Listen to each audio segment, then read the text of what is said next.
potensi Nagaya di 2-3 tahun ke depan itu akan luar biasa. Hari ini saja belum masuk exchanger kan?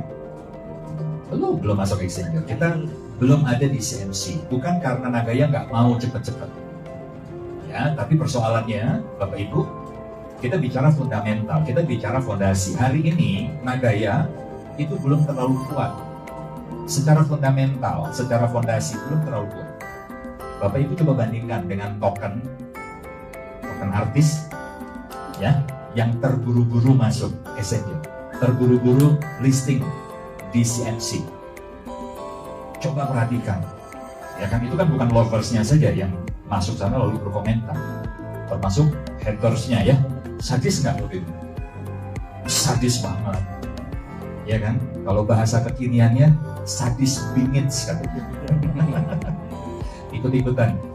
Sebenarnya kalau yang bahasa-bahasa begini Pak Benny yang lebih tepat, ya. Masih usia 20-an kan, saya kepala 5. Oke, jadi banyak pertimbangan teman-teman, Bapak Ibu, ya. Tapi apa yang bisa ditunjukkan Nagaya hari ini, walaupun kita belum ada di exchanger, walaupun kita belum ada di CMC, seperti yang diasumsikan banyak orang di luaran sana, kalau cari aset kripto yang aman, mesti ada di CMC dan minimal di satu market. Tapi hari ini terpatahkan semua, ya, dengan penghargaan yang diterima oleh Nagaya, ya, dari Kementerian Science and ICT. ICT itu Information, C itu Communication and Technology, ya, dari pemerintah Korea. Ya, jadi itu kementerian, kalau di Indonesia itu Kementerian Ristek. Gitu. Nah, kita terima penghargaan, ya, dan ini skalanya internasional. Ya, ini skala internasional. Jadi bukan mungkin sedikit saya kasih informasi. Ternyata kategori yang diterima oleh Nagaya itu bukan yang IR52. Karena IR52 itu skalanya domestik. Itu untuk perusahaan-perusahaan domestik. Ya, kita juga baru tahu. Ya, jadi setelah ada penjelasan lebih lanjut menjelang saat-saat terakhir kita mau terima, ternyata yang diterima itu adalah kategori untuk internasional. Wow, luar biasa, bukan dong? Ya, jadi sama, ya, Jang Yong-sil Award, hanya ini internasional kategorinya. Ya, jadi ini sebuah pencapaian, sebuah kebanggaan lah buat kita semua. Oke, teman-teman, Pak Dhani dan Ibu Siska lagi dalam perjalanan, kelihatannya mungkin agak terlambat ya karena macet di mana-mana dan tadi harus selesaikan dulu. Oke, jadi kami sudah atur nih. Saya dari PSD itu jam 11:30 sudah jalan. Kenapa? Karena ngerti ini hari Jumat, ya. Biasanya di Bekasi kalau Jumat begini, waduh, udah rawan. Ya, jadi kami jam 2 itu sebenarnya sudah ada di Bekasi, ya, tapi masih cari kuliner teman-teman di Bekasi. Makanya tadi jam 3 baru hampir terlambat ya, baru nyampe di sini. Tapi sebenarnya jam 2 kami sudah ada di Bekasi. Oke, kita akan tunggu Ibu Siska dan Pak Dhani yang sedang dalam perjalanan, ya. Tapi sebelumnya mungkin ada teman-teman yang mau ini berbagi, mungkin Pak Benny boleh atau siapa? Silakan. Atau Pak Rindu juga boleh. Mau berbagi, Pak? Silakan Pak Benny. Jadi hari ini Anda hadir di tempat ini tentunya pasti Anda akan berpikir untuk sebuah terobosan keuangan, betul ya. Nah, kita bicara mengenai terobosan keuangan. Seringkali orang-orang berpikir dengan bekerja keras bisa mengalami terobosan keuangan. Siapa yang setuju angkat tangan? Kerja keras bisa mengalami terobosan keuangan. Kerja keras. Bisa ya? Oke. Sekarang pertanyaan saya, ada yang tahu becak? Tahu ya semua ya, karena kita di Jabodetabek pasti tahu becak ya. Abang becak kerjanya keras apa kerjanya nggak keras? Keras. Kok nggak kaya-kaya? Karena becak, Pak. Ya kan? Misalkan Pak Ade Jadul bilang, "Bang, puncak Bang." Oke, dia goes. Ya, goes. Ayo Bang, lebih semangat lagi Bang biar cepet nyampe. Oke deh. Goes. Keras kan? Sampai tiba-tiba ada suara duar. Pak Ade kaget. "Bang, suara apa tuh Bang?" "Gak apa-apa deh, betis abang meledak." Ketinggian ini puncak. Kerjanya keras kan? Tapi kok gak kaya-kaya? Jadi kalau mau sukses, mau ada mengalami yang namanya terobosan keuangan, itu nggak bisa hanya kerja keras. Ya, ada kalanya kita harus kerja cerdas. Ya, saya background saya lulusan S2, tapi jangan berharap tinggi ya, bukan S2 beneran, SD SMP. Ya, saya cuma lulusan SMP, SMA 1 pernah saya drop out dari sekolah. Karena saya berpikir seperti ini. Ketika saya sekolah, saya tergolong anak yang bandel. Ya, anak yang bandel. Mungkin baru oh wajar lah begini bandel gitu ya. Nah, kelihatan ya. Jadi tergolong bandel, sehingga di pertengahan semester 1 SMA kelas 1, saya drop out dari sekolah. Ya. Di saat itu saya berpikir, apakah saya mau mengulang sekolah atau enggak? Lalu saya mulai menganalisa. Saya lihat kakak sepupu saya lulusan Amrik, balik ke Indonesia, dagang. Ijazahnya diapain? Masuk Brankas. Terus kakak kandung saya juga lulusan double degree. Ujung-ujungnya kerja. Nah, sedangkan saya sendiri juga ketika saya putus sekolah, saya mencoba untuk bekerja di sebuah perusahaan advertising kurang lebih 3,5 tahun. Karena lulusannya S2, maka gajinya juga fantastis ya. Saat itu saya masih ingat 250.000. Saat itu, waktu saya mulai bekerja ya. Saya mulai mikir, oke, kalau kerja keras bisa bikin saya kaya, berarti saya harus kerja dong. Kalau bisa lembur, betul ya? Saya tawarin diri lembur, desain lembur, foto lembur, ya. Terus bahkan ngerjain segala macamnya saya selalu lembur. Tapi kok nggak sukses-sukses. Nah, sampai satu ketika saya melihat ada sebuah peluang di industri jaringan, saya jalankan. Nah, di saat itulah saya baru merasakan yang namanya sedikit kesuksesan. Artinya apa? Saya dilahirkan, istilah gini ya, saya dibesarkan dibesarkan dalam kondisi keuangan yang tidak oke. Ya, jadi saya mengalami namanya kesusahan dalam kehidupan itu udah sering. Ya, maka itu menjadi satu dorongan dalam diri saya. Saya harus menjadi someone special yang bisa merubah haluan keluarga. Ya. Yaitu saya harus berpikir gimana caranya saya bisa sukses lebih cepat. Sukses lebih cepat daripada yang seharusnya. Biasanya kan kalau mau sukses artinya kita harus kuliah, kerja, cari pengalaman, kumpulin modal, buka usaha. Nah, itu ajaran orang tua, turun-temurun ya. Nah, tapi saya lihat juga kayaknya sukses itu juga nggak seperti itu juga. Nah, sedangkan saya berkecimpung dalam dunia jaringan, saya dicekokin tentang yang namanya aset. Bagaimana cara kita membangun sebuah aset. Ya. Dan di saat itu saya baru mulai berpikir, ya juga ya. Ketika saya punya fisik yang bagus untuk bekerja, oke, saya bisa dapetin uang. Tapi jangan berharap sukses. Sukses dalam karir bekerja itu cuma keberuntungan. Pas memang ada saatnya di atas Anda resign, Anda bisa naik jabatan. Itu pun sikut kiri, sikut kanan dulu. Ya. Nah, saya berkecimpung dalam dunia jaringan, berpikir untuk memiliki sebuah aset yang ditawarkan, diberikan pengharapan, yaitu apa? Pasif income dalam dunia jaringan, betul ya? Pasif income. Bangun jaringan, nanti dari jaringan ngasilin income. Tapi saya mikir, saya bertahun-tahun jalanin perusahaan network marketing, kok nggak kunjung-kunjung beneran pasif income. Sedangkan dibilangnya apa? Kerjanya satu kali, capeknya satu kali, hasilnya berkali-kali. Oh, saya nggak ngalaminnya semu. Ya, di saat waktu saya bangun jaringan, udah besar, terus kemudian ngerasain lah, saya lagi saat itu belum menikah ya, lagi pacaran dengan calon istri, saat itu ya saya sudah jadi istri.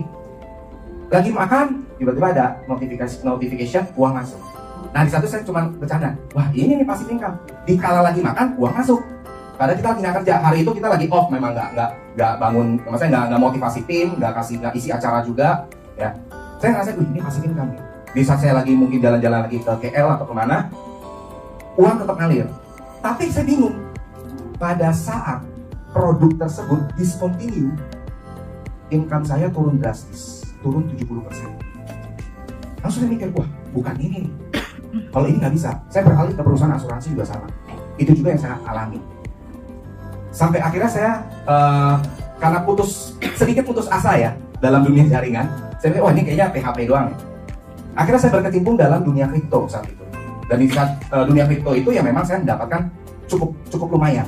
Tapi upgelasnya juga lumayan. Gara-gara percaya mitos. Ada yang tahu mitos apa? Mitos yang orang-orang percaya. Bahkan dipegang erat-erat mitos itu yang tadi disampaikan oleh Pak Yunias. Yaitu apa? Teman-teman saya, pemain-pemain kripto awal-awal ya, waktu tahun 2000 2010-an.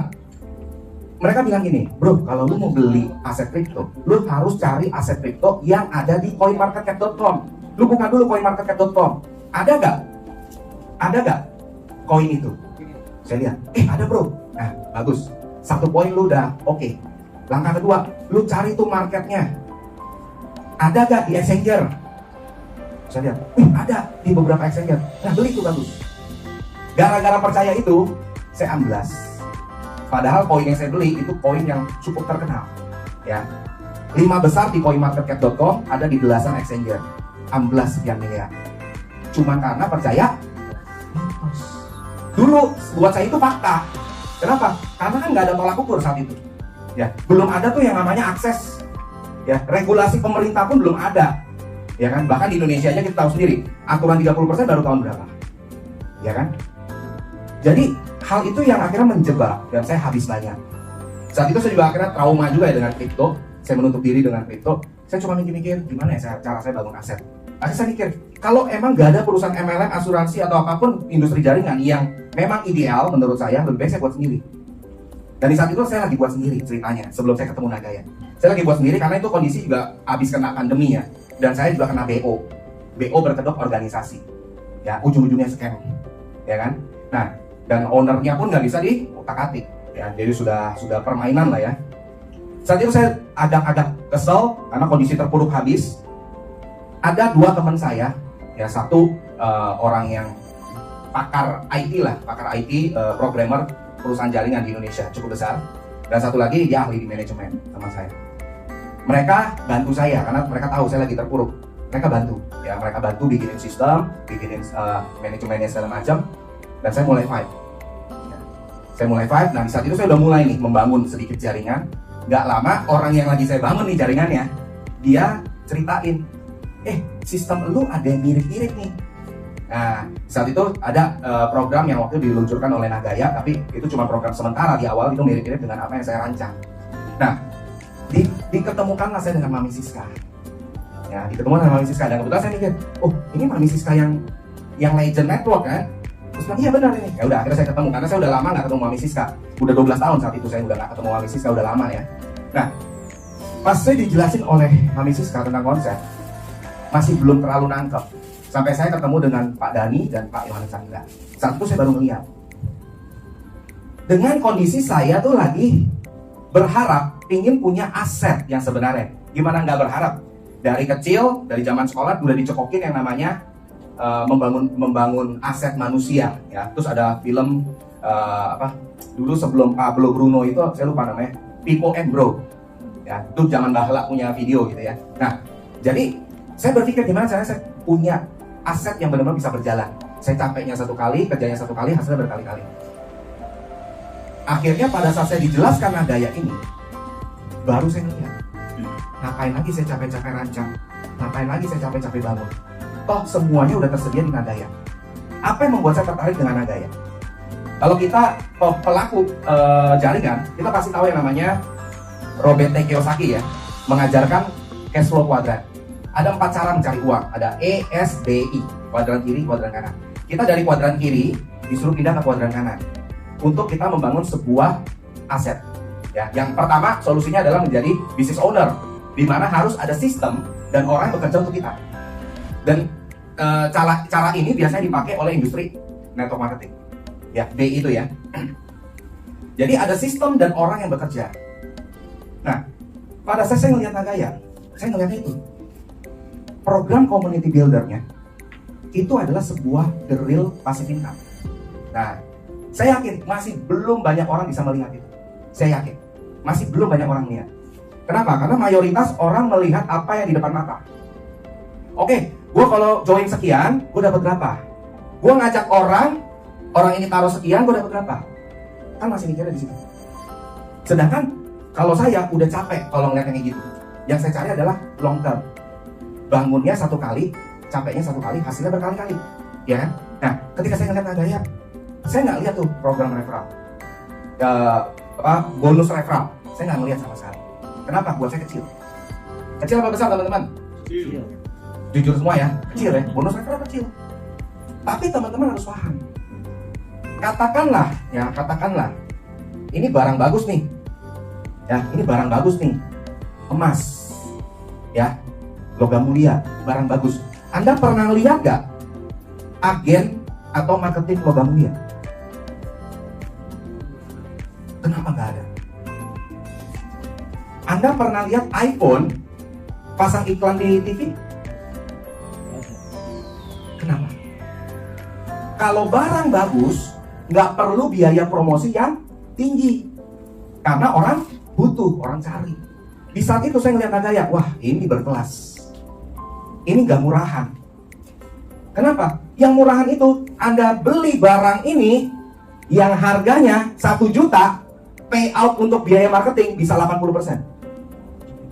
Berarti modalnya berapa? Ketahuan ya, berarti murahan. Kalau bonus besar itu murahan. Menurut pandangan saya ya, bonus besar itu murahan. Kenapa? Karena barang yang kurang bagus dibagus-bagusin oleh si marketingnya. Karena dia akan dapat komisi, ya kan? Kalau mobil bagus sama mobil biasa aja, marketingnya komisi lebih gede yang biasa aja daripada mobil bagus. Contoh kita lihat, lebih besar mana? Omsetnya sama nih ya. Si marketing Mercedes-Benz sama marketing Avanza, omsetnya sama. Komisi gede mana? Avanza. Marketing Avanza jauh lebih kaya daripada marketing Mercedes-Benz. Karena biaya promosinya nggak perlu besar, kenapa? Barang bagus. Ketika saya ngeliat ini bagus nih, komisinya kecil. Tapi kalau saya sudut pandang saya sebagai pemain BO, saya bilang agak kecil dan nggak mungkin saya tertarik. Tapi karena saya tujuan carinya itu bukan tujuan cari uang sesaat, sudah capek, ya kan? Kalau mau dapat uang sesaat, terjun BO aja sekalian, ya kan? Kalau perlu money game buat sendiri jadi owner, orang nggak akan tahu kita jadi owner, betul nggak? Kecuali dilacak sama Barreskrim, betul kan? Karena banyak orang kayak gitu kan. Nah, tapi kan kita mau cari uang yang halal, bukan yang haram, betul ya? Nah, jadi ketika saya melihat ada gak sih impian saya dalam membangun aset itu di Nagaya. Ketika dijelaskan tentang program royaltinya, baru di saat itu saya langsung wow. Saya masih cross check lagi dengan Pak Dhani, bro ini hitungannya begini kan. Jadi kalau misalkan orang itu nambah asetnya, bulan keempatnya dia dapat royalti lebih banyak daripada sebelumnya, karena penambahan tersebut. Dan karena mereka dapat lebih banyak, gue dapat royalti lebih gede lagi. Betul ya? Terus selama orang itu nggak lepas itu aset, selama itulah gue terima royaltinya. Betul. Dan artinya kalau 45 juta koin sudah habis terjual, orang itu nggak lepas asetnya, gue tetap terima royaltinya. Yes. Oke. Ada yang nangkep? Kalau saya dulu terjun di dunia MLM, saya bergantung kepada repeat order. Coba kalau nggak ada tutup poin, hidup gak tuh MLM? Langsung. Kalau industri network marketing lainnya, kalau nggak ada sales, mati juga kan? Nggak ada income. Pertanyaannya, kalau Nagaya sudah habis terjual, ada lagi sales? Ya, Anda tetap mendapatkan benefit dari proyek? Yes. Itulah dari passive income. Jadi capeknya cuma satu kali. Nah, apa yang membuat saya semangat di Nagaya? Itu poin yang saya mikir harus saya kejar. Kalau aset Nagaya saya nggak usah kejar. Aset Nagaya sudah jelas. Anda punya berapa, akan dapat profit sharingnya sesuai dengan porsi Anda. Betul ya? Tinggal Anda perbanyak aja, nggak perlu dikejar. Yang dikejar itu aset manusianya. Program community builder yang dikejar. Jadi, saya berpikir gini, kalau saya terjun di Nagaya, saya harus beli aset, bukan untuk saya jual.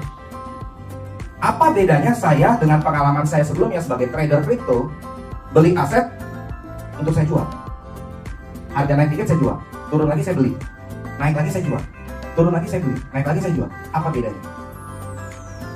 Kalau saya sebagai motivasinya seorang trader, saya butuh Nagaya kan? Nggak butuh. Kenapa? Saya lebih suka trading Bitcoin, trading Ethereum, ya, ataupun trading Doge saat volatile-nya lagi tinggi-tinggi banget ya. Saya lebih suka trading itu daripada Nagaya. Kenapa? Nagaya belum ada naik turun. Belum ada naik turun, kenapa? Belum masuk market, nggak ada naik turunnya. Tapi karena saya ngelihat Nagaya ini ada sebuah aset.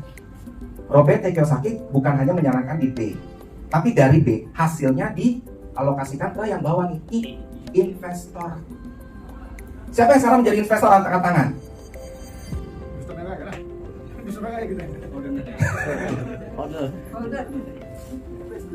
Siapa saat ini yang sudah menjadi investor? Saya perjelas lagi ya. Siapa hari ini yang sudah mengambil bagian menjadi seorang investor? Artinya Anda punya uang, Anda taruh di sebuah aset. Angkat tangan. Semua Anda yang hari ini hadir di acara ini adalah investor.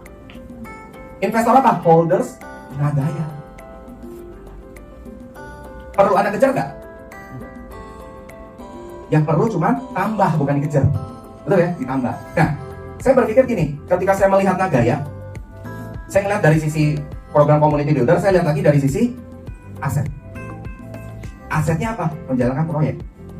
Anda sadar atau tidak sadar, Anda sudah menyerahkan diri untuk menerima passive income, walaupun jumlahnya kecil. Kenapa? Karena masih jalan satu proyek.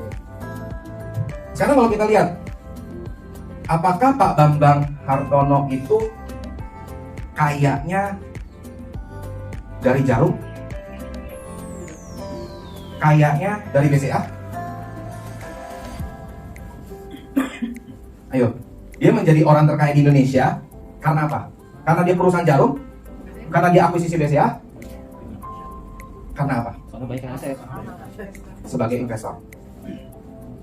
Beliau kaya karena invest, bukan usaha yang dibangun. Contoh, apa tujuan Pak Bambang itu beli BCA?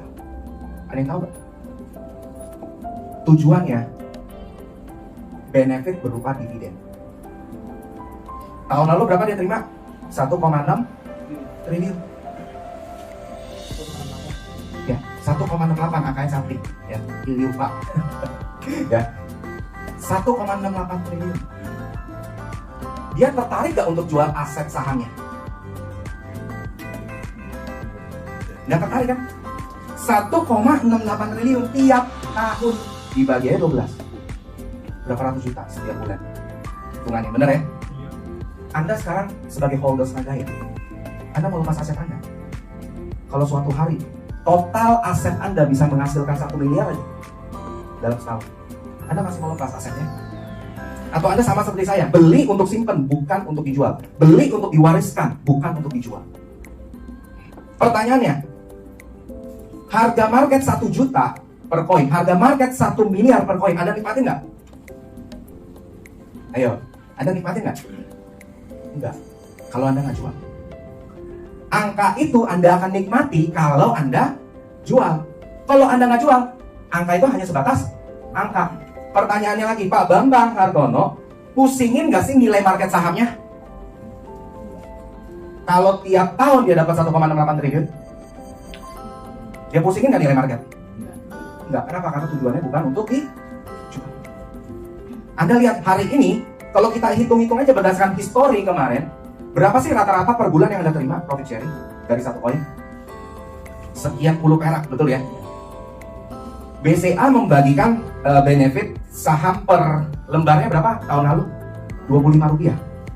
Coba Anda bandingkan dengan Nagaya, siapa lebih besar?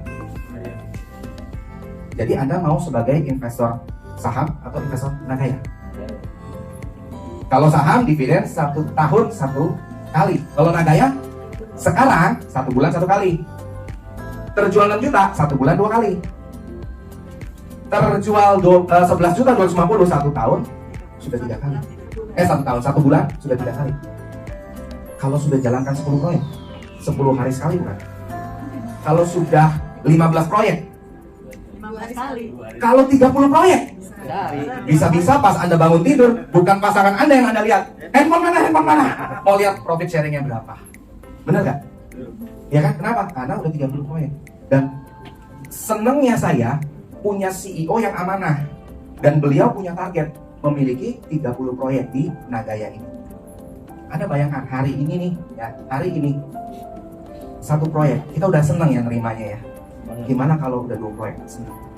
20 proyek, 30 proyek, lebih happy lagi kan? Masih pentingin gak sih nilai market? Siapa yang masih mau jual aset Nagayanya? Jual ke saya aja. Karena saya mau memperbanyak aset, ya nggak mau mengurangi aset. Saya mau memperbanyak aset. Kenapa? Saya juga banyak terinspirasi oleh Pak Tobi. Ya, beliau berinvestasi di Bitcoin, untung banyak, ya. Tapi menyesal ya Pak ya? Menyesal. Kenapa? Kecepatan jualnya. Coba jualnya tahun lalu. Wah, udah gak ketemu lagi di sini. Pak Tobi mungkin lagi di Eropa, di mana gitu ya. Nah, jadi kalau kita mau sukses, milikilah mindset yang benar. Gak ada yang namanya instan. Semua butuh proses. Hanya saja. Setiap manusia itu punya dua serigala. Serigala positif, serigala negatif. Betul ya? Tergantung serigala mana yang Anda mau kasih makan. Kalau Anda mau sukses, percayalah, yang Anda hadapi adalah ketakutan, penolakan, rasa lelah, ya, bete, betul ya? Semua Anda hadapi itu. Atau bahkan gak percaya diri bisa sukses, gak yakin bisa sukses, betul ya? Kalau Anda memberi makan serigala negatif ini, maka hal itulah yang diberikan. Maka serigala itu akan mendapatkan kekuatan lebih untuk menakut-nakuti Anda. Tapi kalau Anda mau sukses, kasih makan serigala positif. Supaya kalau Anda lagi menghadapi penolakan, Anda lagi menghadapi kegagalan, ya, serigala itu memberikan Anda tenaga lebih kuat lagi untuk apa? Bertahan. Jadi orang yang sukses itu bukan berarti orang itu makannya makan besi. Sama makan nasi, bukan makan besi. Tapi kenapa orang itu bisa sukses? Mereka lebih bisa bertahan dalam proses ujian kehidupan. Nah, sama halnya ketika saya dulu juga sebagai investor Bitcoin, saya lebih menyesal daripada Pak Tobi. Saya beli di harga 7,5 juta. Dolarnya itu $550. Saya sudah jual di angka 25 ribuan dolar. Nyesel. Tapi itu pengalaman. Yang penting lulus, ya, uang sekolah yang penting lulus. Jangan nggak lulus gitu ya. Nah, saya mulai berpikir, kalau saya terus-terus kayak begitu, saya nggak akan bisa. Makanya penting saya harus punya sebuah aset. Kenapa penting memiliki sebuah aset? Seperti tadi saya sampaikan, kita nih punya tubuh fisik kuat, kita kerja hasilin uang, bisa. Coba kalau sakit. Coba saya nanya ke orang yang ahli asuransi, Pak Fendi, klien ada nggak yang tadinya produktif, kena sakit, langsung nggak produktif? Banyak ya. Apa yang mereka lakukan habis itu? Berbaring. Di rumah aja, nggak punya penghasilan, kecuali mereka ada beli asuransi uang pertanggungan, ya itu akan menjadi backup untuk menutupi biaya hidupnya selanjutnya. Tapi kalau enggak, dan berapa sih biaya asuransi? Kan cukup besar kalau mau biaya asuransi seperti itu, betul ya? Tapi kalau Anda bisa mendapatkan itu dengan uang yang murah, kenapa enggak? Betul ya? Saya memulai Nagaya dalam kondisi 0, minus, bahkan bukan 0 lagi. Saat itu saya cuma bisa beli Nagaya 1 koin. Ada yang tahu modal saya berapa? 18.150 rupiah. Ya, 18.150 rupiah saya beli Nagaya. Satu aja, karena uangnya nggak cukup. Jadi benar-benar minus ya, benar-benar minus. Ya. Tapi saya berjuang, karena saya ngeliat peluangnya. Karena saya kan mau bangkit dari keterpurukan. Di saat itu nggak ada satupun orang yang mendukung saya, nggak ada. Bahkan orang terdekat pun nggak ada yang mendukung. Tapi itulah, orang sukses itu nggak melihat siapa yang mendukung dia, tapi yang dia lihat, gimana cara dia bisa menginspirasi orang banyak untuk bangkit dari keterpurukan. Saat itu saya cuma mikir gimana cara saya bisa bangkit. Saya ngeliat program community builder, saya ngeliat program community builder sebagai sebuah chance atau kesempatan membantu saya untuk bangkit. Ya, dalam kurun waktu nggak nyampe 2 bulan saya udah bangkit dari keterpurukan. Ya, dan Nagaya sudah bisa memenuhi biaya hidup keluarga saya di bulan kedua. Di bulan pertama masih masih nahan nafas lah ya. Tapi udah menutup sebagian. Tapi di bulan kedua udah nutup total. Dan bulan selanjutnya saya bisa nambah aset. Nah, dan di sini saya melihat kalau saya sekarang berhenti aja jadi community builder, saya udah tenang. Tapi kalau angka untuk melewatin biaya hidup doang ya, sama ya buat entertain segala macam udah cukup. Dari mana? Royalty. Hanya dari royalty itu udah cukup. Ya. Tapi kan saya bukan mau itu. Saya melihatnya apa? Saya harus buat backup plan. Ketika saya butuh duit, saya tidak memiliki opsi untuk menjual aset Nagaya saya. Saya membuat backup plan-nya. Percaya deh, kalau Anda mau sukses, Anda harus punya backup plan. Pikirkan yang terburuk dulu, Anda punya backupnya. Itu apa? Kalau suatu hari Anda butuh dana, entah untuk anak kuliah, anak sekolah, butuh biaya, pendaftaran, dan lain sebagainya, Anda tidak akan memiliki opsi untuk melepas aset Nagaya. Maka saya fokus membangun yang namanya aset manusia.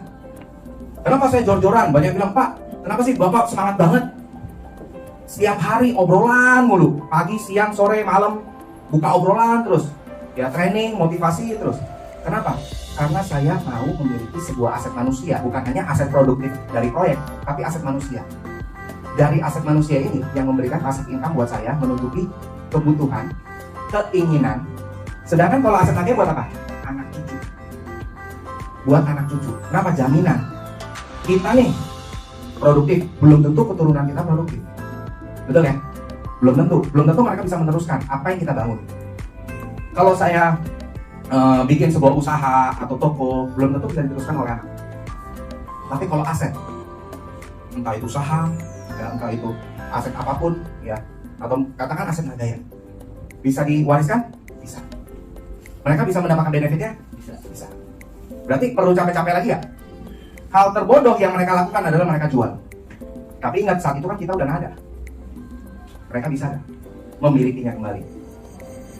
Apalagi ketika saya melihat Nagaya ini kan, apa ya, memiliki sebuah pattern yang akan membuat Nagaya ini semakin berharga.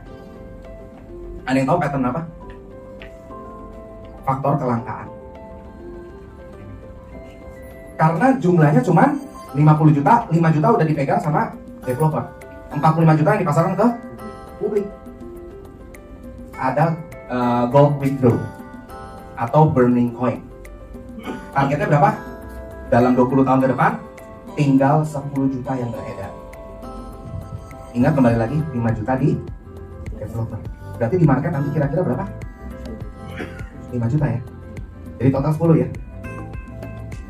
Kira-kira di saat itu ya, Anda sudah menerima benefit profit sharing 30 kali dalam 1 bulan. Emas Anda bertambah terus sebagai manajemen resiko. Anda berpikir gak untuk melepas? Dan jumlahnya semakin berkurang nih. Betul ya? Jumlahnya semakin berkurang. Anda masih kepikir gak mau lepas? Kalau Anda lepas, belum tentu Anda bisa beli balik. Betul ya? Prinsipnya begini, ketika Anda lepas, katakanlah Anda lepas satu koinnya 1 juta, dan harga koin itu naik terus sampai 10 juta, Anda mau beli lagi cuma dapatnya berapa? 0,1. Kalau dia naik lagi jadi 100 juta, Anda mau beli balik 0,01. Rugi gak? Rugi kan?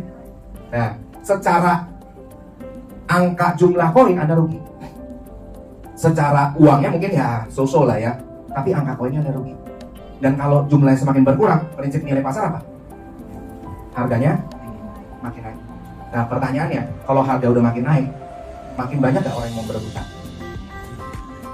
Berapa banyak kalangan kolektor mencari mobil-mobil tua yang masih bagus, yang klasik, dan mereka berani bayar mahal?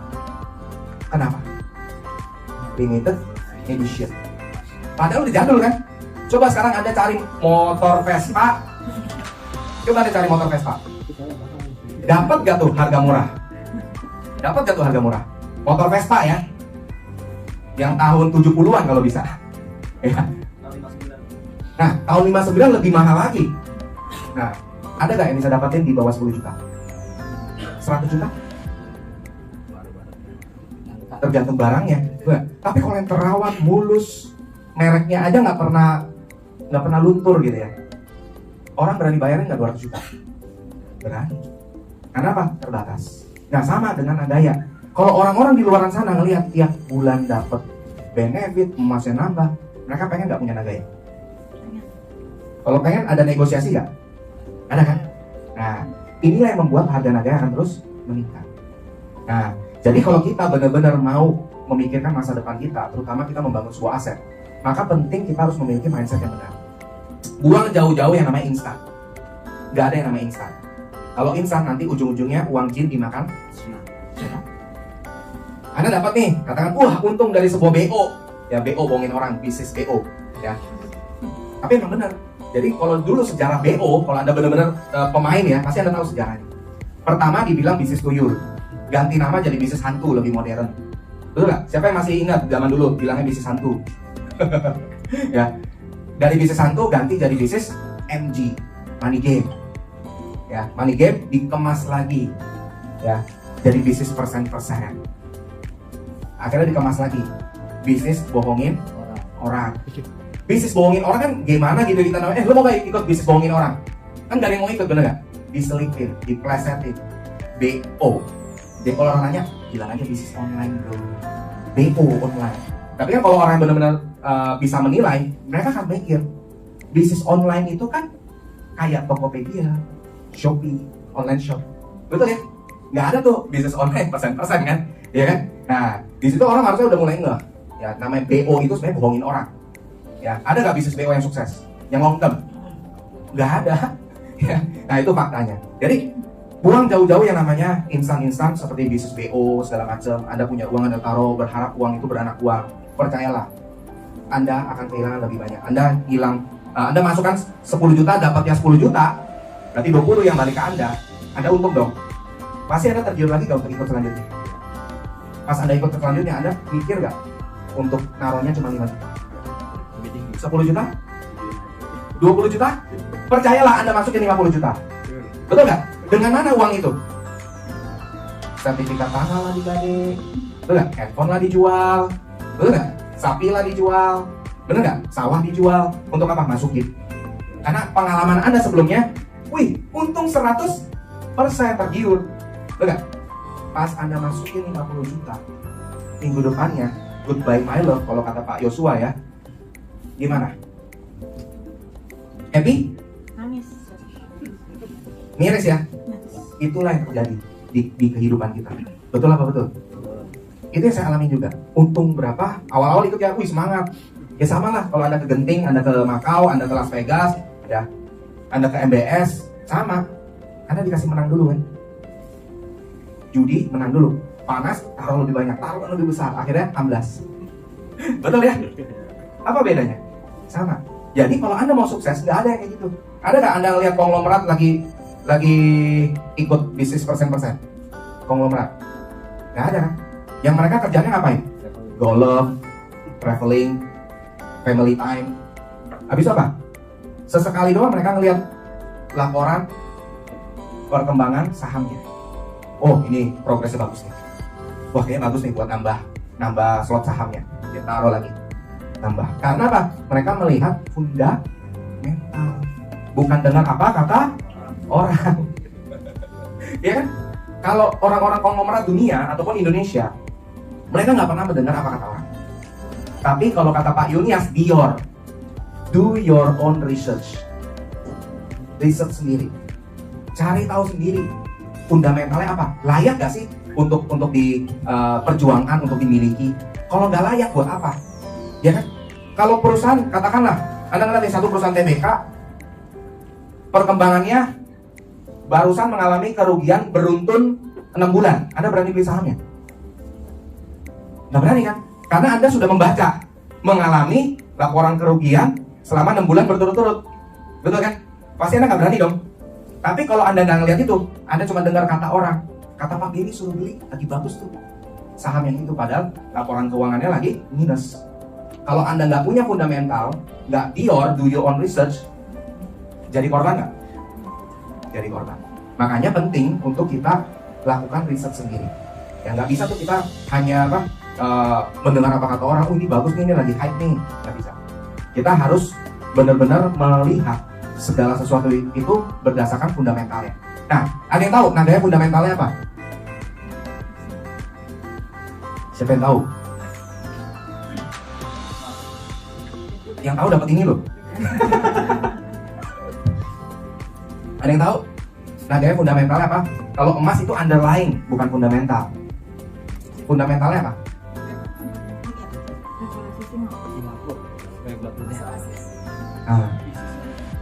Nah. Percayaan dari utilitas. Fundamentalnya naga itu ada beberapa. Yang paling pertama, tujuannya apa? Visi besar. Yang kita harus lihat fundamental itu pertama harus visinya dulu. Jangan lihat proyeknya dulu, jangan. Proyek tanpa visi jalan nggak? Visinya dulu. Visi besar Nagaya ada yang tahu? Dirasa aman, nyaman, dipercaya, diterima secara global. Ya. Menjadi alat tukar yang bisa diterima semua orang dengan rasa aman dan nyaman. Gimana caranya supaya ada rasa aman dan nyaman? Maka ada motonya. Kalian tahu motonya? Membangun kepercayaan. Membangun kepercayaan dan nilai melalui legalitas dan Transparansi. transparansi. Gimana caranya membangun kepercayaan melalui legalitas dan transparansi? Harus punya kantor fisik, harus punya legalitas yang terdaftar resmi dan legal. Kalau bisa skalanya internasional, makanya didaftarkan di SIA. Ya. Terus kemudian apa lagi? Manajemennya bisa dilihat. Ownernya harus jelas. Jangan di legalitas ownernya Budi, yang tampil ownernya Johan.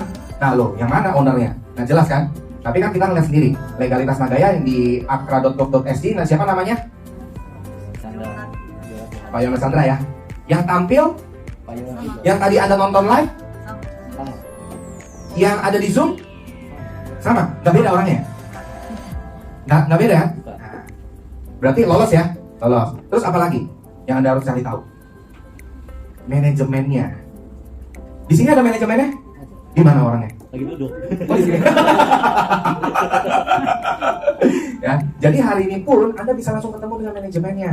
Ya, saat ini baru 2 orang yang hadir, 2 lagi perjalanan. Ya, jadi Anda bisa ketemu manajemennya. Ya, Anda nggak beli kucing dalam karung. Oke, terus apalagi yang Anda harus cari tahu? Fundamentalnya, do your own research. Lihat white paper-nya. Kan crypto. Kalau crypto berarti harus ada white paper. Baca white paper-nya sesuai dengan visi besar. Dan yang dijalankan oleh Nagaya sama nggak sesuai dengan white paper? Nah, itu yang Anda harus benar-benar cari tahu.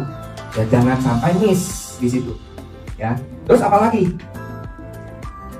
Kalau kripto itu kan volatile ya, harganya bisa naik turun semau-maunya. Betul ya? Nah, gimana cara Nagaya memiliki manajemen atas resiko tersebut?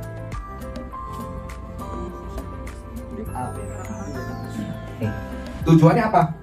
Kalau kripto lain harganya naik tinggi, setinggi-tingginya, turunnya bisa sedalam-dalamnya. Betul? Ada yang bisa nahan? Nggak ada. Nggak ada. Kalau Nagaya emasnya nahan. Lu jangan turun, ada gue. Nah, 50%. Jadi kalau harga Nagaya bisa naik setinggi-tingginya, turunnya nggak bisa lebih rendah daripada nilai emas. Ada yang percaya? Ada yang percaya?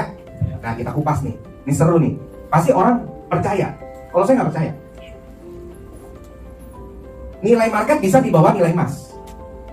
Tapi hanya orang bodoh yang mau lepas di bawah nilai emas. Setuju? Contoh, nilai market kan berdasarkan request.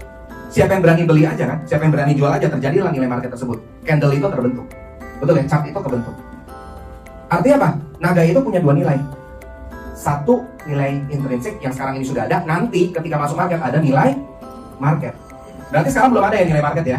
Baru ada nilai intrinsik. Sekarang kalau nilai market ada yang lepas, katakan harga Nagaya $3 misalkan ya di market. Terus ada yang mau lepas $1, boleh nggak? Boleh. Berarti nilai market jadi $1 nggak? Nilai market jadi $1 dong?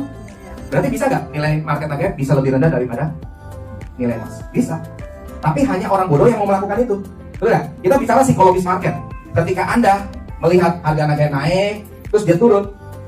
Kalau turunnya, katakan harga Nagaya $3, turunnya di bawah 1,5.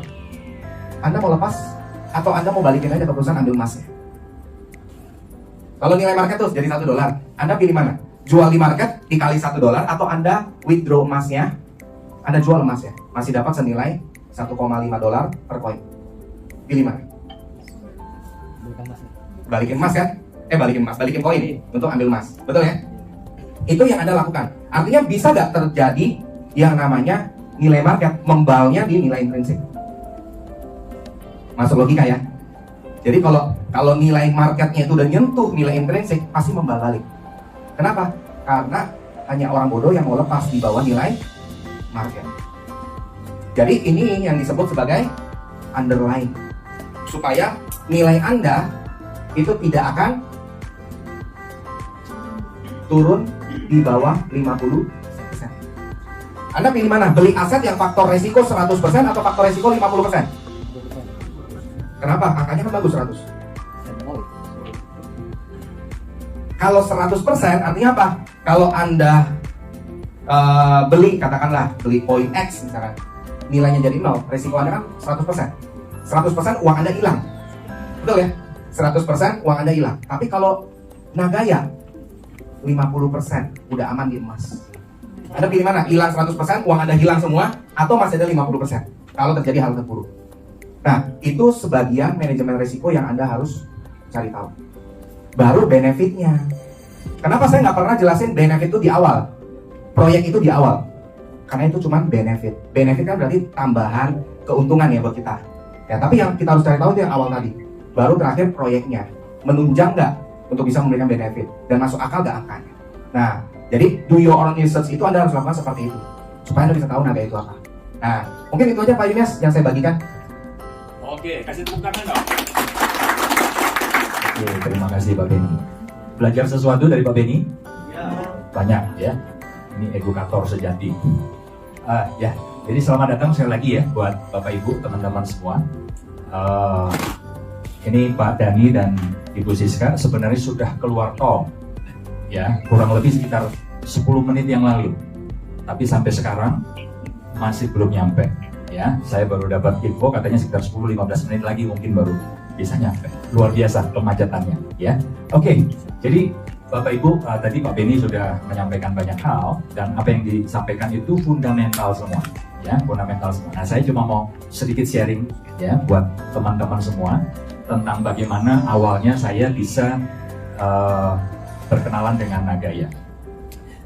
Ibu Neneng sudah datang belum ya? Oh, itu Ibu Neneng. Bu Neneng bisa maju ke depan dong, Bu. Ya. Nah, yang belum kenal Ibu Neneng, ini Ibu Neneng. Ibu ini salah satu holder di awal, ya, Bu Neneng. Ya, saya mau kenalkan. Jadi yang pertama, Bapak Ibu, Ibu Neneng ini yang mengenalkan saya dengan Pak Yohanes Chandra. Jadi terima kasih Bu Neneng. Ya, beliau di September 2020, kebetulan waktu itu ada agenda bertemu dengan Pak Yohanes di BSD, ya, dan tidak kebetulan juga waktu itu saya sempat kontak gitu ya. Saya kontak dengan beliau beberapa kali, lalu kemudian Bu Neneng bilang, ayo ketemuan ya di Cubic waktu itu. Ya, sebenarnya saya nggak duga juga itu ada Pak Yohanes ya. Kita mau bicara bisnis lain sebenarnya. Jadi saya ini juga sebenarnya pengembara ya, seperti Pak Beni waktu itu juga. Saya masih mengembara kemana-mana karena sedang mencari banyak peluang ya. Saya pernah gagal juga dengan Bu Neneng waktu itu di 2019. Wah, itu parah itu. 2019. Jangan diingat-ingat. Nggak mau diingat-ingat. Cuma ini ada benang merahnya. Ada benang merahnya nih Bu Neneng ya. Jadi singkat cerita Bapak Ibu, setelah peristiwa itu 2019, September 2020 itu awal dimana saya mendengar tentang Nagaya. Nah, nanti saya mau cerita sedikit ya. Pada akhirnya kenapa saya memutuskan untuk ambil Nagaya. Lalu kemudian apa yang saya lakukan setelah itu. Nah, tapi saya mau berterima kasih sekali Bu Neneng, terima kasih sudah mengenalkan dengan Pak Yohanes, juga mengenalkan Nagaya yang luar biasa ya. Nah, saya mau dengar dulu nih, teman-teman mau dengar Bu Neneng, kenapa kok Bu Neneng ini begitu yakin, bahkan sejak 2018 masih konsep kan? Ya, lalu coba ceritakan sedikit kedekatannya dengan Pak Yohanes dan keluarganya, silakan. Selamat sore, Assalamualaikum warahmatullahi wabarakatuh. Untuk holder semoga semuanya sehat semua. Jadi saya sebenarnya sudah mengenal keluarganya Pak Yohanes itu 2000-an. Jadi saya udah memang dekat banget lah gitu, udah dianggap anak gitu. Jadi saya pas ketemu konsep ini, saya termasuk orang yang ketinggalan sebenarnya. Belum dipanggil gitu karena saya lagi mengerjakan bareng sama Pak Inias di tempat pengembaraan yang lain gitu. Jadi pas hari itu saya dipanggil, saya nggak dong juga. Karena kalau yang manggil Ibu Siska, mau bagaimanapun gitu, di heboh di luar, aduh saya terpaksa datang. Udah datang pasti saya beli. Udahlah kalau hilang ya udahlah, cuma $500. Saya menjaga pertemanan saya. Kebetulan kalau Cynthia atau kalau Natal, saya pasti datang ke Cinere, ke rumahnya Ibu Siska.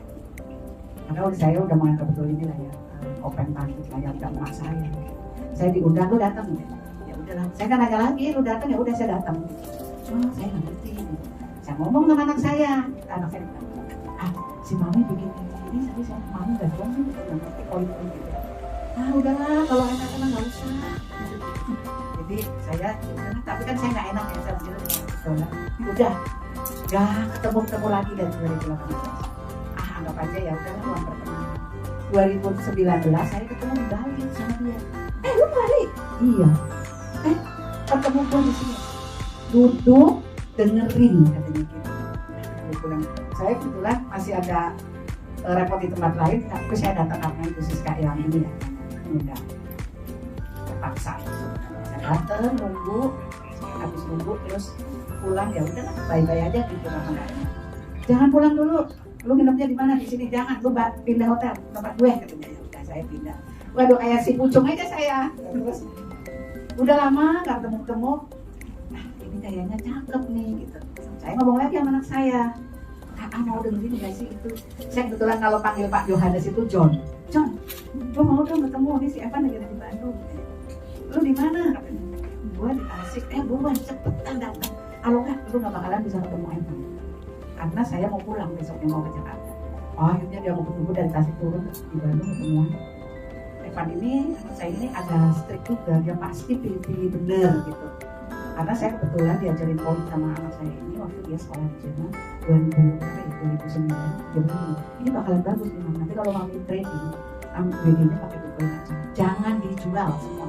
Ya kita kadang-kadang, ya udah naik 6 juta saya jual ya. Jadi harga 3 juta saya udah punya Bitcoin. Tapi habis pas 2000 berapa ya, 17 sampai 2016 tuh habis. Anak saya masih punya, masih berjalan. Terus saya akhirnya ketemu si Yohanes nih sama anak saya. Udah saya sih hopeless gitu, nggak bakalan mau saya kan. Karena kalau anak saya nggak izin, saya kurang semangat gitu. Terus tiba-tiba dia keluar jam 7 habis makan barengan aja. Aku bilang, serius kamu mau beli? Iya.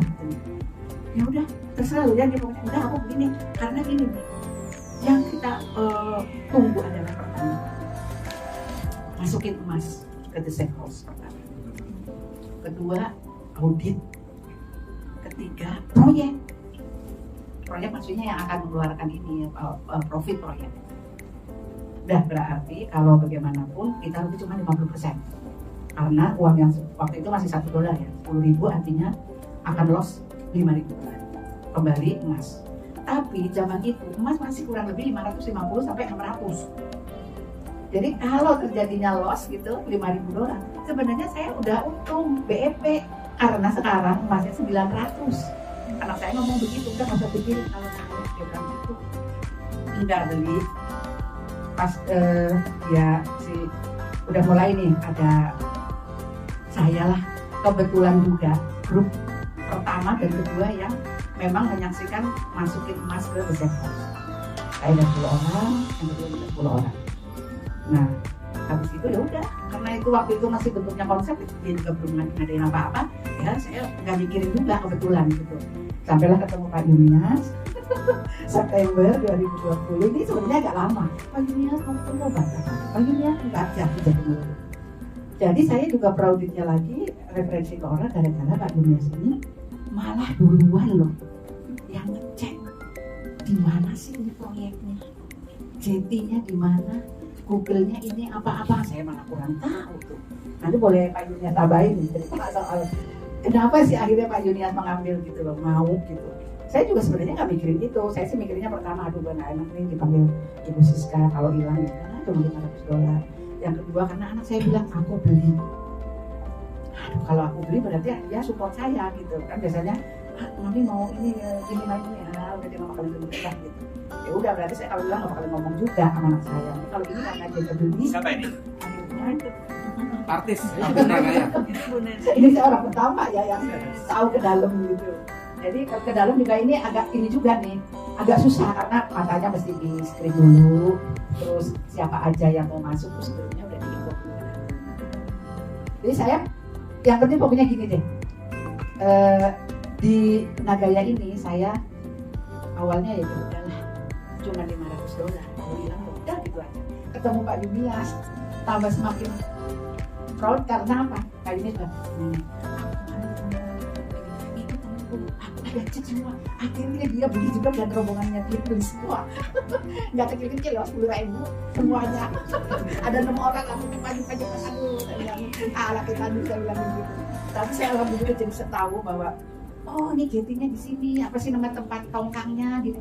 Dari payungnya saya tahunya, karena saya juga nggak melihat sampai di situ gitu loh. Saya juga terima kasih nih Pak Yuni, jadi saya ini juga senang gitu. Nah habis itu baru deh mereferensikan beberapa orang dan ya biasanya mengecilkan lah. Kenapa? Karena di tempat lain kan, oh sehari 1%, sehari 2% gitu loh. Jadi ya saya sih ya terserah deh, lu mau ikut syukur nggak juga nggak apa-apa. Buktinya kalau saya sekarang beli 10.000, nah saya sebenarnya asetnya udah 30.000, nah 3 dolar bentar lah. Jadi saya pikir memang ini aset tabungan. Anak saya dulu, saya ada uang jual mobil kita di rumah. Kita bagi aja ya satu orang 150 juta.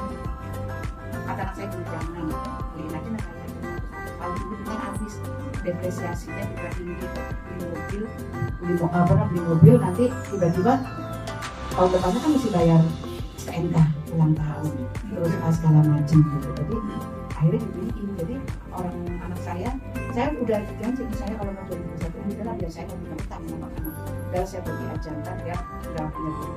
Terserah itu udah kali gitu. Kalau saya berjanji, nah itulah bedanya sampai sekarang juga sama. Dulu pada saat saya kambing Pak Ilyas beli 10.000 poin itu ada cashback, tapi saya belum menerima profit proyek. Saya menunggu 3 tahun 2018, 19, 2001 sahabat. Dan saya nggak pernah mengeluh gitu. Ya habis gimana melihat melihat roadmapnya begitu gitu. Oke saya kain aja.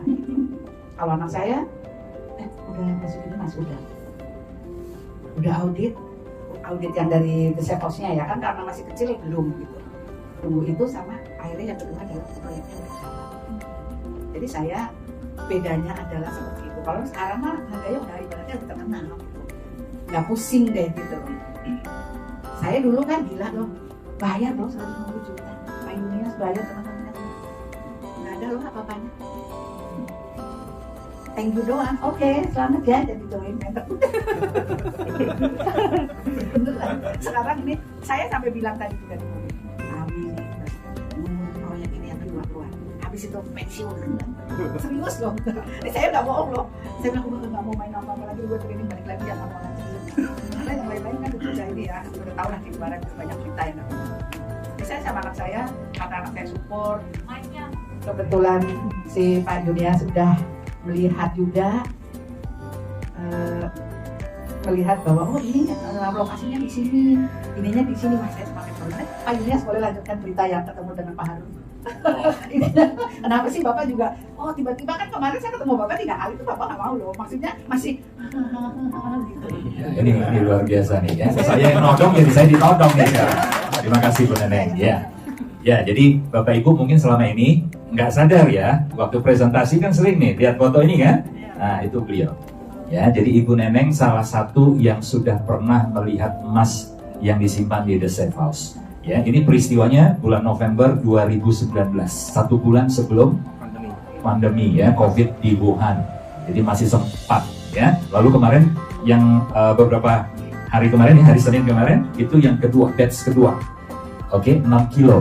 Jadi ini waktu itu baru 1,5 kilo. Ya, 1,5 kilo. Nah, sekarang sudah ada 7,5 kurang lebih ya, 7,5 kilo. Ya, nah dalam waktu dekat akan ada penyimpanan lagi. Kenapa dicicil sih Pak? Nggak semua langsung sekaligus itu, 3,4 juta waktu itu ya, 4 juta US dollar. Kenapa nggak semua? Karena manajemen pengen sebanyak mungkin atau lebih banyak holder yang berkesempatan nanti diajak ya untuk melihat. Oke, sebenarnya yang kemarin ini harusnya ada yang diajak, tapi karena berhubung Pak Yohanes harus sebenarnya harus terbang ke mana, ke Korea ya, tapi juga ada halangan ya, masalah visa. Oke, saya mau cerita teman-teman, kemarin ya waktu saya diajak, jadi September 2020 yang lalu waktu saya diajak sama Bu Neneng ketemu dengan Pak Yohanes. Pak Yohanes itu cerita simpel banget, sangat simpel tentang apa itu Nagaya. Jadi beliau itu cerita pakai kotak ya. Oke, jadi beliau sampaikan begini, Pak Yunias, kalau seandainya Bapak ada uang 200 juta, ya, ada uang 200 juta untuk diinvestasikan. Pilihannya ada dua, ya, antara beli emas, ya katakanlah ya, emas sekarang berapa sih harganya? Kurang lebihnya 1 juta ya. Berarti kalau 200 juta dapat berapa gram? 200 gram, ya. Ini satu keping 100 gram, berarti dapat 2 keping. Oke? Nah, antara Bapak bisa pilih 200 gram emas, atau ada pilihan kedua. Ya, tiba-tiba ada yang menawarkan sebuah kotak. Sebuah kotak. Kosong ya. Oke, harga 200 juta. Bapak mau pilih yang mana? Ya, saya bilang ya, ngapain saya beli kotak harga 200 juta? Ya udah pasti akal sehat saya milih yang Emas. ini dong. Benar nggak? 200 gram emas. Nah, kemudian beliau sampaikan lagi begini. Tapi Pak, jika kotak ini ya di dalamnya ada 100 gram emas, sekarang Bapak pilih mana? Saya bilang tetap pilih itu. Ngapain saya pilih ini? Walaupun di dalam kotak ini ada 100 gram emas. Karena kalau saya pilih ini sama saja dengan saya beli kotaknya berapa harganya? 100 juta. Memang di dalamnya ada 100 gram emas, tapi masa ini kotaknya dihargai juga 100 juta? Saya bilang, Pak, saya tentu akal sehat saya tetap pilih ini. 200 gram emas. Oke. Tapi kemudian beliau sampaikan seperti ini. Tapi gimana Pak? Seandainya Bapak tahu, ya, kotak yang berisi 100 gram emas ini ternyata setiap bulannya, ya, emas di dalamnya itu bertambah. Setiap bulan. Saya tanya, setiap bulan Pak? Iya, setiap bulan bertambah, ya. Bahkan ada satu waktu di mana gramasi emas yang ada di dalam kotak ini bisa melampaui 200 gram emas yang Bapak pilih pertama, sebagai pilihan pertama, ya. Dan tidak berhenti di situ. Setelah dia sama atau sedikit melampaui yang 200 gram ini, karena berpotensi terus nambah, ya, bisa jadi nanti jauh melampaui, selisihnya itu lebih jauh dari 200 gram. Nah, sekarang pilihan Bapak yang mana? Seandainya Bapak ada 200 juta, Bapak sekarang pilih yang mana? Saya bilang kalau memang ada kotak, ya, yang walaupun awalnya berisi cuma 100 gram emas, ya, dengan modal 200 juta ya, tapi emasnya berpotensi terus bertambah, saya akan pilih. Nah, Pak Yohanes tanya, Bapak kenapa pilih yang ini sekarang? Ya karena saya lihat potensi jangka panjang. Memang sekarang dibandingkan dengan ini, ya, dibandingkan dengan ini, nampaknya aset ini jauh lebih berharga dan masuk akal untuk saya pilih. Tapi kalau mempertimbangkan masa depan, tujuan jangka panjang, ini kelihatannya pilihan yang lebih menarik, ya. Nah, beliau lalu katakan, Pak Yunias, itulah Nagaya. Kotak yang awalnya cuma berisi 50% dari nilai investasi Bapak dalam bentuk emas ya, 50% ya. Ya, tapi kemudian emas yang ada di dalam kotak ini terus bertambah. Nah, itulah Nagaya. Sebenarnya dari situ saja saya sudah nangkep, ya, konsep Nagaya itu seperti apa. Nah, lalu beliau menjelaskan kenapa kok emasnya ini bisa bertambah. Ya, tadi Pak Beni sudah menjelaskan bahwa emas bisa bertambah karena ada proyek yang dijalankan, ya. Dari keuntungan proyek, sebagian akan nambahi emasnya, betul ya. Lalu kita yang pegang Nagaya juga menerima benefit kan? Setiap bulan kita masih terima apa? Profit sharing, ya, dari semua proyek yang nanti akan dijalankan oleh Nagaya. Memang hari ini baru satu, proyek nikel yang ada di Kolaka. Tapi nanti bagaimana jika sudah 2 proyek, Anda akan terima sebulan 2 kali. Tadi Pak Beni bilang kalau 10 proyek 3 hari sekali. 3 hari sekali Anda akan terima profit sharing. Tapi jangan lupa, selain Anda terima profit sharing, cadangan emasnya Nambah juga bertambah setiap berapa hari? 3 3 hari. Setiap 3 hari. Berarti di dalam kotak ini yang tadinya cuma 50%, ya, dari nilai yang Anda belanjakan Nagaya. Betul ya? Jadi kalau Anda spend 200 juta untuk beli Nagaya, 100 jutanya kan sudah dalam bentuk emas kan di awal, betul nggak? Ya, tapi kemudian karena proyek yang dijalankan Nagaya, kalau sampai 10 sudah jadi kenyataan dari 10 proyek, maka setiap 3 hari sekali ini emasnya nambah, Bapak Ibu. Nah, bayangin kalau sudah 20, kalau 30, setiap hari emasnya bertambah. Oke. Jadi dari situ Bapak Ibu, saya nangkep, ya, saya bisa kemudian kembali ke 2008-2009 karena kebetulan memang saya juga basic saya ini sebenarnya programmer, Bapak Ibu, ya. Jadi 2008-2009 itu di kalangan orang-orang yang bergerak di bidang programming, di dunia programming atau di dunia IT, ya, itu menjadi buah bibir, ya, menjadi isu pembicaraan yang hangat gitu. Ya, dan saya salah satu yang skeptis dengan konsep Bitcoin, ya. Secara teknologi nggak diragukan, Bapak Ibu, ya, karena saya tahu Bitcoin itu pakai algoritma yang namanya SHA-256, ya. SHA-256 itu dikembangkan salah satunya oleh Departemen Pertahanan Amerika. Bayangin, Departemen Pertahanan Amerika, ya. Salah satunya adalah untuk meningkatkan integritas keamanan internet, ya. Selain SHA-256 itu juga dikembangkan untuk tanda tangan digital, ya, tanda tangan tanda kutip secara digital. Jadi artinya ketika Bitcoin pilih SHA-256, maka dari sisi teknologi itu nggak bisa diragukan, nggak bisa dihack, nggak bisa dipalsu, nggak bisa diretas, nggak gampang untuk membobol algoritma ini. Dari sisi keamanan, ya, dari sisi keunggulan teknologi nggak diragukan. Tapi dari sisi konsepnya, Bapak Ibu, kalau saya pilih Bitcoin itu sama seperti saya beli apa tadi? Nah itu dia. Ya, saya bilang sama Pak Yohanes, kalau Bitcoin 2008-2009 yang lalu itu konsepnya seperti Nagaya, saya sudah invest.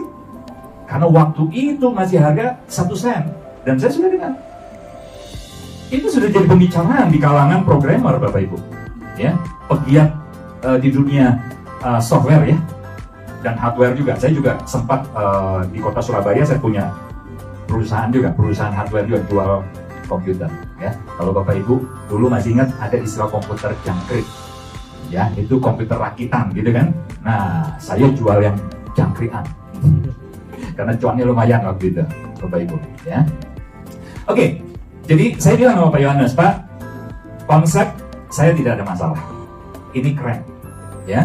Selama ini saya melihat Bitcoin dan kawan-kawan dari sudut pandang kacamata skeptis. Saya nggak percaya dengan konsep mereka. Dari segi teknologi, oke, tapi dari sisi fundamental, ya, dan bagaimana dia bisa menjadi sebuah aset yang bisa menyimpan nilai. Saya bilang nggak mungkin. Kalau toh nanti dia punya nilai, pasti bubble. Itu keyakinan saya, ya. Tapi ketika saya dengar konsep Nagaya, saya bilang ini keren, ya. Jadi seandainya Bitcoin seperti ini konsepnya, saya sudah beli, ya. Dan saya bilang, Pak, secara konsep saya tidak ada masalah dengan Nagaya. Tapi justru yang jadi ganjalan saya adalah masalah proyek nikel. Ya, karena teman-teman, saya trauma dengan perusahaan yang aku jalanin proyek tambang. Ya, ujung-ujungnya sandiwara. Ya, karena yang di 2019 saya dengan Bu Neneng, ya, itu ada di perusahaan yang 2 bulan sebelum scam. Ya, 2 bulan sebelum scam itu dia nunjukin proyek tambang, ya, dan cukup banyak, ya, orang yang diajak untuk lihat tambang. Bayangin, dokumennya semua dikasih tunjuk, ya, MOU tanda tangan, ya, pimpinan dengan satu kerajaan di Malaysia, ya, dengan sultannya, itu ditunjukin. Kurang apa coba? Semua dokumen legalnya semua ditunjukin, bahkan lokasi tambangnya dikasih tunjuk, kegiatan produksi pertambangannya dikasih tunjuk. Tapi semua zong, hanya dalam waktu berapa bulan? Hanya dalam waktu 2 bulan. Dan saya bilang sama Pak Yohanes waktu itu, ada Bu Neneng juga. Saya bilang, Pak, kasih waktu saya. Ya, justru ketika Bapak bicara tentang proyek, ya, saya itu trauma, Pak. Ya, dan waktu itu kan 2020, ya. Berarti baru 1 tahun lewat dikit kan peristiwa itu terjadi. Ya, jadi saya minta waktu untuk cek. Nah, saya validasi Bapak Ibu, khususnya untuk proyek itu 4 bulan. 1 bulan pertama saya validasi legalitasnya, ya tidak terlalu sulit. Ya, seperti IUP dari usaha tambang yang ada di Kolaka. Ya, Bapak Ibu kalau mau cek silakan cek ya di Kementerian ESDM, Minerba ESDM. Gampang sekali kalau Anda mau sedikit cari tahu caranya, sangat gampang. Ya, oke. Kemudian cek juga legalitasnya, katanya terdaftar di Singapura, juga sangat mudah. Oke, jadi masalah legalitas nggak ada masalah. Ya, bahkan ada berita-berita yang cukup negatif tentang pemilik tambang, ya, usaha tambang nikel di Kolaka. Cuma saya harus katakan bahwa bad news is a good news. Ya, Anda yang paham, Anda akan melihat di balik berita-berita negatif itu ada berita baiknya. Apa saja saya kasih PR buat Bapak Ibu. Kenapa? Karena Anda mesti riset dong. Ya, jangan 100% percaya dengan saya nih. Begitu loh. Saya bisa salah nggak risetnya? Bisa kan? Oke, jadi Anda harus bisa riset. Ya, nanti satu hari saya pengen dengar ada 1-2 orang di sini bilang, Pak, saya validasi proyek-proyek, saya validasi dokumennya jauh lebih lengkap dari yang Pak Yunias bisa lakukan. Oh, saya senang sekali. Iya kan? Artinya apa? Kita saling melengkapi gitu. Jadi Anda jangan cuma bergantung kepada data yang saya berikan, apa yang saya sudah validasi. Jam berapa? 5:30. Oke, ya, ingatkan saya karena mungkin kalau sudah dekat waktunya berbuka ya. Oke, saya lanjut ya. Jadi Bapak Ibu,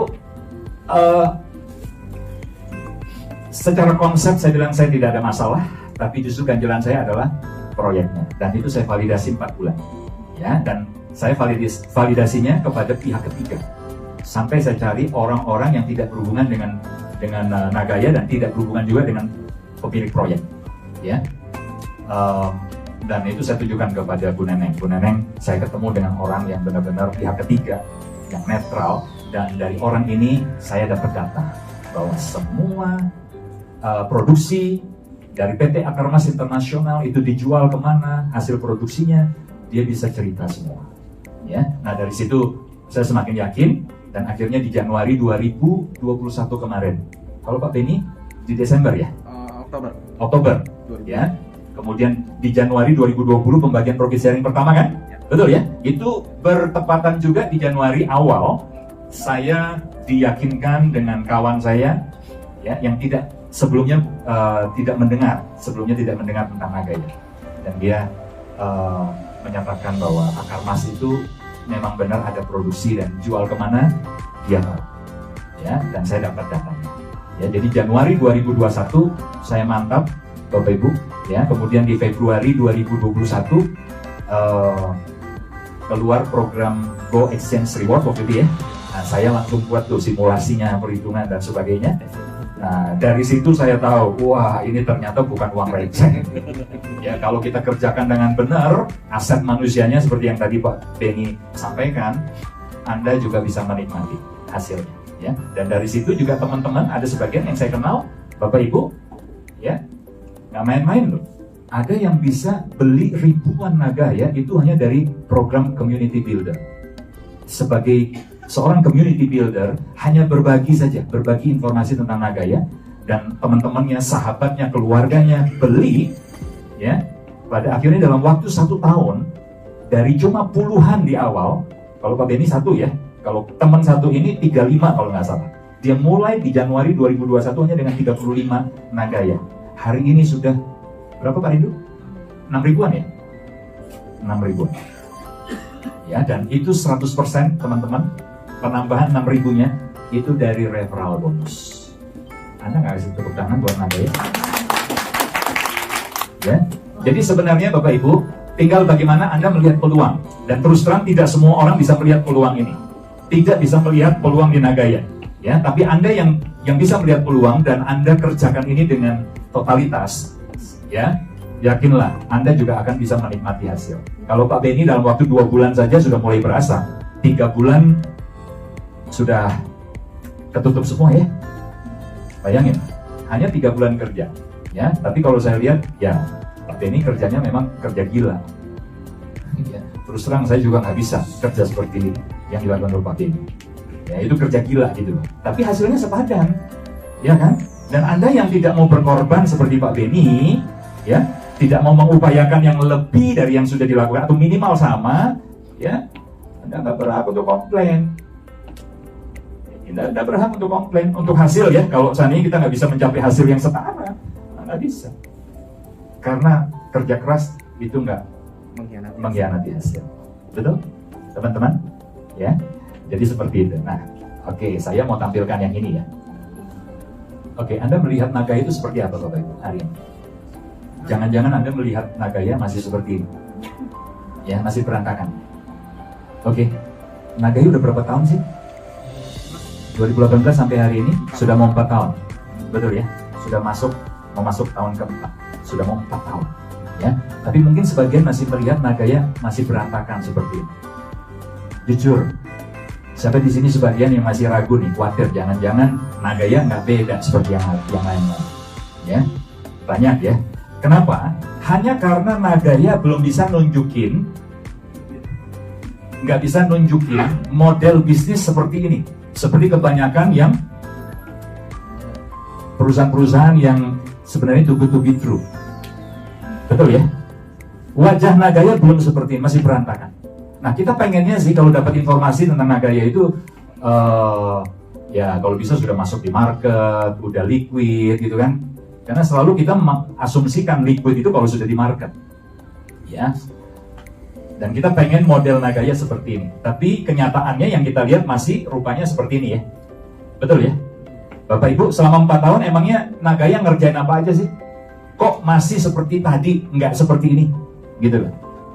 Bapak Ibu, sebenarnya Anda harus tahu. Ya, Anda harus tahu.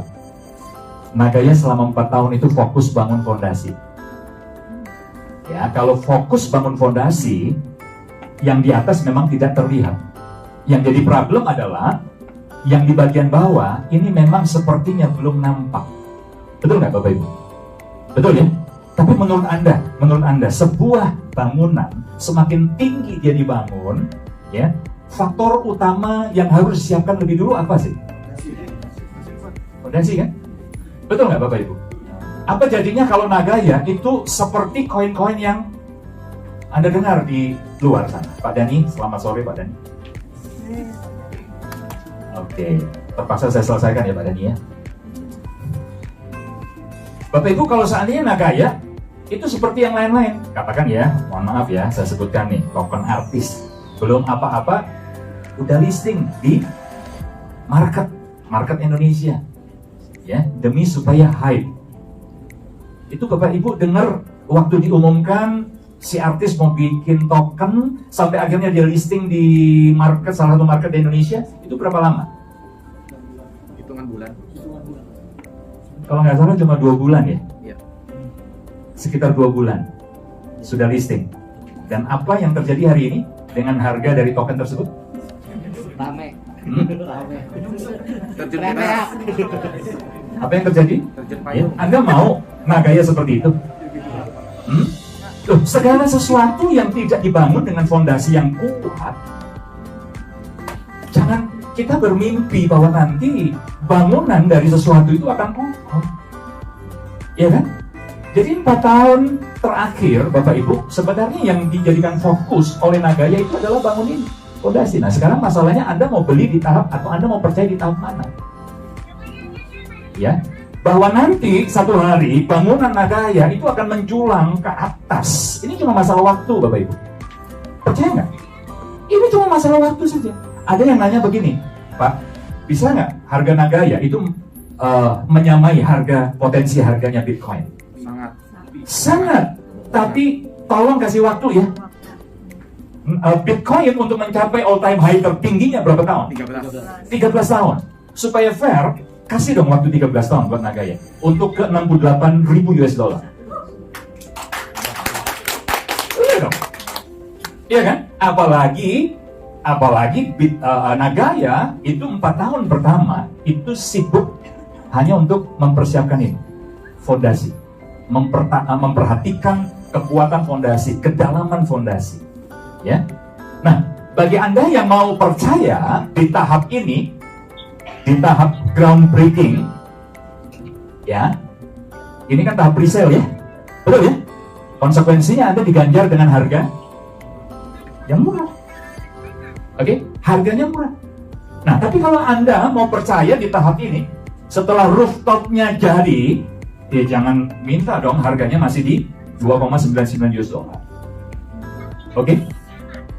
Ya, jadi pasti ya teman-teman, kepercayaan semakin tinggi kepercayaan, ya itu berbanding lurus dengan nilai. Oke? Memang hari ini di tahap ini karena belum bangunan di atas belum nampak, ya belum banyak orang yang mau percaya. Itu sebabnya Anda berhak untuk dapat harga di 2,99. Tapi nanti kalau Anda sudah percayanya setelah bangunan lebih terlihat jelas, lebih kokoh, ya banyak pencapaian-pencapaian yang bisa dibuktikan, ya jangan pernah harap bisa dapat di harga 2,99. Ayo kita sekarang ngomongin soal fondasi, ya. Fondasinya seperti apa yang dibangun oleh Nagaya? Ini dia teman-teman. Nah ini kalau seandainya ya fondasinya nggak kokoh, Anda nggak mau kan Nagaya ngalami nasib seperti ini ya? Betul ya? Oke. Itu saya cuma kasih visualnya saja supaya ada bayangan kalau fondasi nggak kokoh resikonya seperti itu. Nah yang pertama Bapak Ibu ya, fondasi Nagaya itu sudah pasti adalah emas. Nah hari ini sudah ada 7,5 kg emas tersimpan di The Reserve. Dulu namanya The Safe House Singapura, sekarang The Reserve, ya. Oke, pending USD-nya itu memang masih ada 3,18 juta US dollar, ya. Anda bisa buka hari ini di 3,18. Tapi ini akan terus berkurang, ya, karena ya kita doakan sama-sama ya, pandeminya juga tidak akan menjadi lebih parah lagi ke depan, tapi semakin berubah menjadi endemik, ya. Supaya kita bisa setiap bulan kalau perlu ada penyimpanan Bapak Ibu ya. Nah yang kedua adalah profit sharing ya, dan pembagian profit sharing dan penambahan emas, oke, dari proyek-proyek yang dijalankan oleh Nagaya. Kemudian yang ketiga apa Bapak Ibu? Ada utilitas ya. Ini juga merupakan fondasi yang sedang dibangun. Bayangkan, hari ini kita masih dalam taraf pre-sale, tapi sudah ada perusahaan, ada 4 perusahaan yang MOU dengan Nagaya. Ya, yang pertama Before Lala Square, ini bahkan dari Februari 2020, ya 2 tahun yang lalu sudah MOU. Kemudian ada Sesung Corporation, ini Juni 2021. Sesung Corporation kebetulan juga ada developer yang membangun Before Lala Square. Ya, tapi dalam skala yang lebih besar, Sesung Corporation adalah developer juga yang bangun banyak properti di Korea Selatan. Dan orang Korea bisa beli sekarang properti yang dibangun oleh Sesung Corporation itu dengan menggunakan Nagaya. Ya, jadi kalau Sesung Corporation itu seperti kalau Bapak Ibu bayangin aja perusahaan-perusahaan properti di Indonesia. Sebut aja siapa? Ya, Podomoro, Sinarmas, Lipo dan sebagainya. Ya, itulah perusahaan-perusahaan. Salah satu dari perusahaan developer nasional seperti itu ya, tapi ini di Korea. Lalu kemudian ada Truezyme. Truezyme ini adalah pabrik kosmetik ya dan skincare ya, dan dia juga adalah sponsor dari Miss Korea. Oke. Nah kemudian yang terbaru awal Maret kemarin ya, MOU dengan Korean Micro Enterprise Association. Oke ya, jadi ini asosiasi UMKM yang totalnya ada berapa ya, 6,8 kalau nggak salah, 6,8 juta ya. Oke, dan target tahun ini 2022 ada 1000 UMKM yang akan submit untuk menggunakan Nagaya Pay Partners.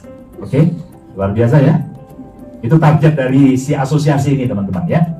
Oke, kemudian yang keempat adalah komunitas. Komunitas holder di seluruh dunia itu lebih dari 47.000 holders ya. Dan sudah ada di 78 negara. Oke. Nah, ini luar biasa ya komunitas. Nah saya meyakini Bapak Ibu ini adalah fondasi, 4 fondasi yang sekaligus nanti ketika bangunan Nagaya itu menjulang ke atas akan menjadi pilar. 4 hal ini juga akan menjadi pilar-pilar penyangga. Ya, bayangin ketika fondasinya dibangun kuat, kokoh, lalu kemudian ada pilar-pilar penyangga yang kokoh. Nagaya sulit untuk dikejar Bapak Ibu. Percaya nggak? Oleh yang lain-lain. Sekarang ini ada nggak sih developer-developer yang mulai pengen niru konsepnya Nagaya? Banyak. Banyak. Ya, tapi apa yang sulit? Teman-teman, apa yang sulit? Fondasi. Kalau dari sisi teknologinya gampang nggak niru? Gampang. Gampang banget, ya kan? Tapi yang sulit apanya? Fondasi. Ini loh, ya. Ini konsep tentang emas, nyimpen, ya, mengadministrasi dan kemudian juga bantu penyimpanannya, ya. Lalu konsep penambahan emasnya terus bertambah, ya. Dan yang paling sulit itu sebenarnya adalah ini loh, menjalankan proyek real. Ya. Oh ya, satu lagi teman-teman. Utilitas ini adalah utilitas eksternal semua ya. Oke, lebih gampang mana? Membangun utilitas internal atau eksternal? Eksternal. Lebih sulit eksternal Bapak Ibu. Kalau utilitas internal, ya kita umumin aja. Besok-besok Nagaya akan membangun game online. Ya kan? Game online-nya dikasih nama Congklak yang lebih keren gitu ya. Sepertinya nyindir ya. Oke. Bapak Ibu, kalau Nagaya membangun utilitas internal itu gampang banget. Ya. Kemudian pengen punya marketplace sendiri. Kapan? 2025. Boleh dong. Nagaya mau bangun marketplace 2025 boleh nggak? Anda mau nunggu 2025? Semuanya itu terrealisasi? Ya bisa iya, bisa enggak kan? Betul nggak? Kalau sesuatu yang nanti akan gampang nggak? Untuk membuat roadmap, konsep bahwa nanti akan 2025 kita akan punya market NFT sendiri, kita akan punya marketplace sendiri, gampang nggak? Gampang, siapapun bisa kok. Tapi persoalannya, apa jaminannya bahwa itu nanti akan direalisasikan? Tidak ada, ya. Tapi hari ini teman-teman, dengan MOU dengan perusahaan-perusahaan yang sudah eksis, dan ini tidak mudah, ini sangat sulit. Tapi ternyata Nagaya sudah bisa mewujudkan. Tepuk tangan dulu dong. Ya. Ini fundamental yang luar biasa. Oke, selamat berbuka buat teman-teman yang menjalankan ibadah puasa. Anda yang masih mau di sini ngobrol-ngobrol boleh ya. Mungkin ada yang mau bertanya, silakan.